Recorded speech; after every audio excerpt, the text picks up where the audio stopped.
everybody, it's me, Brenda B, aka B Bus, and I'm back again with another tip on happiness coming soon. Okay, so this time I read a book called, there's no title on it, Nothing is Impossible, the story of Beatrix Potter.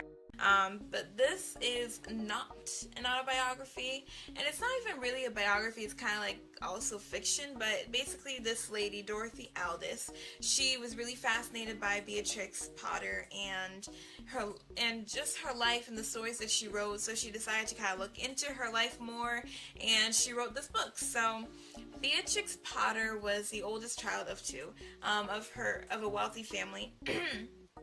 And her father worked some kind of job, I don't know exactly what it was, but basically allowed him to not have to do any work. You know, those kinds of jobs where you don't actually do any jobs.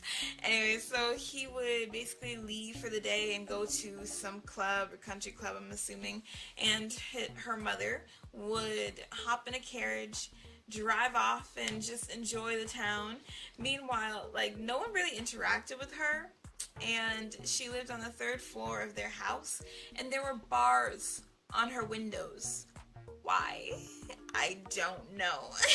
Anyways, there were bars on her windows. She had a nurse who would kind of take after her, look after her, but it wasn't like a fairy tale where they were like best friends or something. Like, the lady rarely talked to her too. Sometimes she talked, but sometimes not really. So Beatrix got a mouse that she put in this box, and she like tamed it, and then she eventually got a spouse for that mouse, and then eventually those mice had kids. So that was her social life.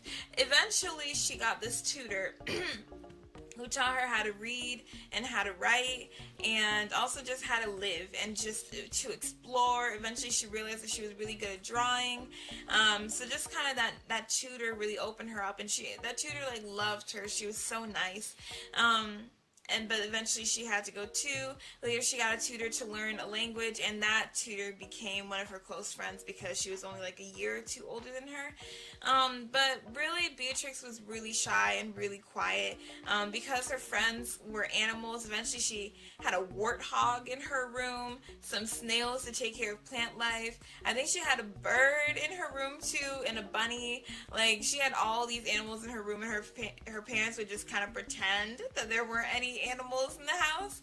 So she basically, all her friends were animals. Her parents tried to get her to go out more, to go to dance, to balls, and she would hide behind plants. So I feel her on that though. You know, sometimes you just don't want to interact with people. But eventually she grew up. You know, she kind of got a little bit out of her shyness, and like by her late 20s, early 30s, she finally like published a book. She was encouraged by like a family friend. She published this book, and then more books came after that, and she started to be like more independent, like even financially independent. She bought a house, like some land and some farm, like farm animals. She didn't tell her parents though. When her parents would go off on their vacations, she would go to her home. She had people like she paid to look after it, and she enjoyed it. She enjoyed, like, people would see her and they're like, oh, there's that lady who writes books, but at the same time she shops with us and she farms too. She's just like, she loved that. She loved not being some famous lady, but being like a normal person. So that was her own like secret independence. But then like later on, there was this guy that asked her to marry him, and she was in love with him. Like, she's in her early 30s now, I think, and her parents like try to put their foot down, and like you could see that as she was getting more independent, as she was starting to find her voice more in her stories and everything, her parents were starting to try and control her more, trying to pull her back. Like she had taken down the bars of her room. Like, she's like in her 20s, and she still has bars on her windows. Like, it just didn't make sense, and they were trying to be like, you can't marry him, you can't do this, da, da, da. Like, because she was like riding out to town, meeting her publishers, meeting with friends, like, and they're just trying to put their foot down, and it's just kind of like, it made no sense. She's a grown woman. I get it. During those times, a grown woman isn't a grown woman. Anyway, so they tried to put their foot down, but she said no. Like, she was a very quiet and kind of obedient child, but she got her land, she got her own money, she got her own house, and when it came to love, she was like, I'm gonna marry this guy. I love you guys, but I'm gonna marry him. And that is actually my tip on happiness. That there are people in our lives who we may be really close to, who we may be family, or who we don't even really know, who may try to dissuade us from the things that we are passionate about or the things that we want in our lives. That there are even experiences that can come into our lives that can get us to the point of thinking that we have no voice, or that we have no control over the way that our life will go. And I just want you to come to realize that that's not true. You have a voice. Your voice is powerful, even if it comes out in a whisper. You have the control and authority over your life and the way in which you want it to go. Don't give other people the reins to your life, because it is your life. Steer it in the way that will make you proud, that will make you happy.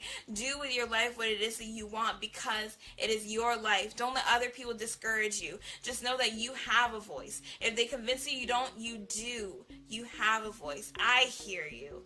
You have a voice, so use it. If it comes out quiet, if it comes out in a whisper, you still spoke. If you take a step and it comes out really tentative, it's still a step. If you make a move, no matter how scary it is, it's still a move. So I encourage you all to just take back the reins of your life, to speak no matter how quiet, and to take those steps no matter how little.